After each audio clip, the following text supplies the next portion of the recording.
Pemirsa, saya Gunter Sianturi ingin menyapa Bapak Ibu dengan satu topik, yaitu salahkah kesurupan atau kerasukan? Apa itu kerasukan atau kesurupan? Itu adalah suatu keadaan di mana orang tiba-tiba menjadi pingsan atau tidak sadar diri, lalu kemudian matanya tajam, kosong, dan ia kembali segar dan ngomong bahwa akan ada satu celaka kepada keluarga. Oleh karena itu harus ada pesta atau membuat satu sajen, dan tentu keluarga akan bertanya, kalau begitu siapakah Anda atau siapakah ibu, bapak, atau opung yang sedang bicara ini? Maka yang sedang bicara ini akan berkata, saya namburumu atau saya nenekmu yang sudah meninggal. Dan kalau keluarga itu percaya, maka akan mengadakan apa yang dia minta, dan itulah yang disebut kesurupan atau kerasukan. Nah, pertanyaannya, apakah itu benar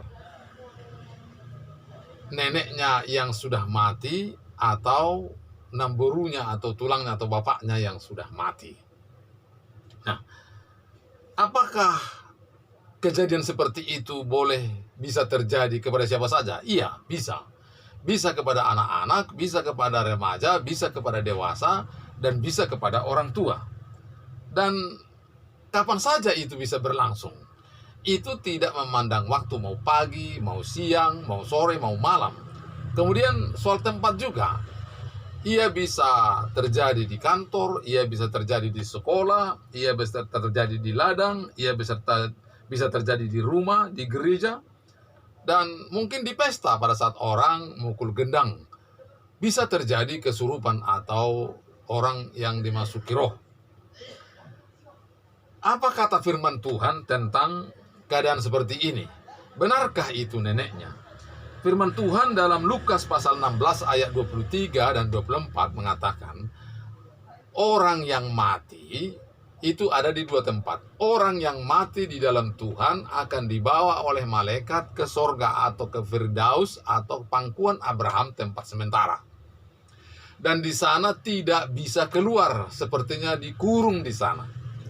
Orang yang mati di luar Tuhan atau tidak percaya Tuhan Yesus, maka ia akan masuk ke dalam satu tempat yang namanya alam maut, dan di sana dia dikurung dan tidak bisa datang lagi. Ini penjelasan dari Lukas pasal 16 ayat 23 sampai 24. Dipastikan bahwa orang yang mati rohnya tidak bisa keluar dari sana.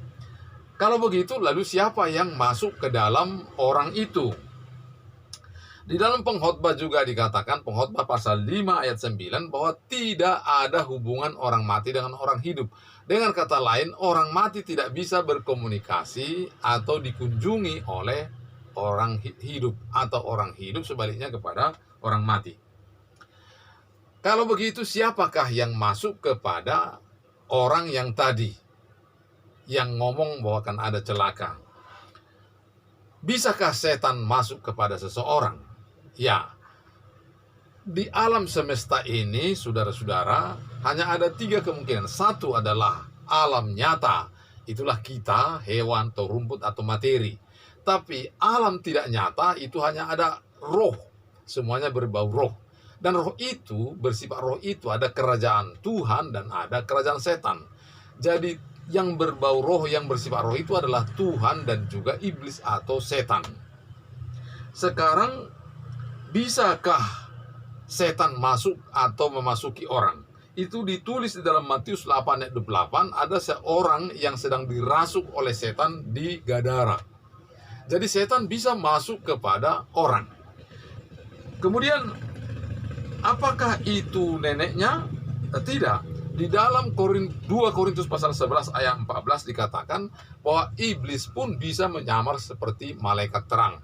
Jadi kalau tadi orang itu bisa bicara seperti suara neneknya atau suara tulang namburunya, itu sebenarnya setan yang menyamar seperti suara neneknya. Dan setan tahu persis apa yang kita perlukan tentang orang yang meninggal itu. Dia tahu persis di mana rumahnya, bagaimana meninggalnya, bagaimana suaranya, bagaimana rupanya. Kalau begitu, lalu apa yang terjadi? Tuhan apa katanya terhadap orang atau terhadap kita yang terhadap kerasukan ini? Firman Tuhan berkata dalam Ulangan 18 ayat 10 sampai 12, Tuhan bilang bahwa jangan ada di antara kamu yang mau bertanya kepada arwah atau yang mau minta petunjuk kepada orang mati.